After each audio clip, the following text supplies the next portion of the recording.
আসসালামু আলাইকুম, নূর kitchen village food থেকে সবাইকে স্বাগতম। তো আজকের রেসিপিটি হচ্ছে ডোনাট। কীভাবে বেলামিলি ভেজাল ছাড়াই ডোনাট তৈরি করা যায় সেটাই আজকে দেখাবো। তো পরিমাণ মতো দুধ নিয়ে নিব। আমি 2 কাপ পরিমাণের দুধ দিয়েছি। এখন 3টি ডিম দিয়ে দিব। তারপর একটি কাঠ চামচের সাহায্যে ভালো করে ফেটিয়ে নিব, যাতে কোথাও কোনো বাবলস না থাকে। তো ভালো করে ফেটানোর শেষে আমি দিয়ে দেব পরিমাণ মতো চিনি। তো আমি 2-3 চামচের মতো চিনি দিয়ে দিয়েছি।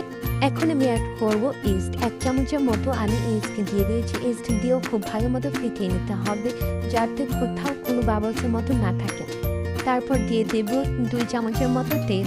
তেল দিয়ে খুব ভালো মতো মিশিয়ে দিয়ে দিতে হবে 3 চামচের মতো ময়দা। ময়দা দিয়ে খুব ভালো মতো মিশিয়ে নিতে হবে, যাতে কোথাও কোনো বল না থাকে। ভালো করে মিশিয়ে আমি পরিমাণ মতো লবণ দিয়ে দিব। লবণ দেওয়ার পর ভালো মতো মিশিয়ে রেখে দিতে হবে 3 ঘন্টার মতো রেস্টে। 3 ঘন্টা পরে চলে আসবো কীভাবে বেলাবেলি ভেজাল ছাড়াই ডোনাট তৈরি করা যায়। এই তো 3 ঘন্টা পর ব্যাটার দেখতে কিছুটা এরকম হয়েছে। তো একটা চামচের সাহায্যে এখন এই ডোনাটগুলি আমরা ভেজে নেব। খুবই সহজেই এই চামচের সাহায্যে ডোনাট তৈরি হয়ে যাচ্ছে।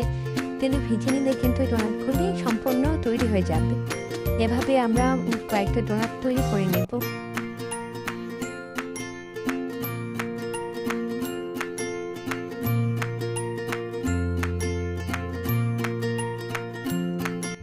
এই তোমার ডোনাট সবগুলি ভাজা হয়ে গেছে।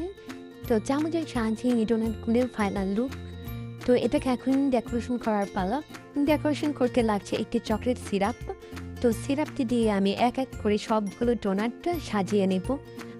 একটি একটি করে সবগুলো ডোনাট আমি তৈরি করে নেব। তো তারপরে আমি দিয়ে দেব কিছুটা সুইট বল।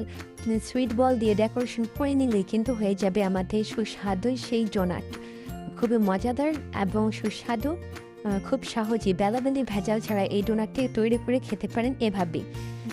তো এই তো আমাদের ডোনাটের ফাইনাল লুক।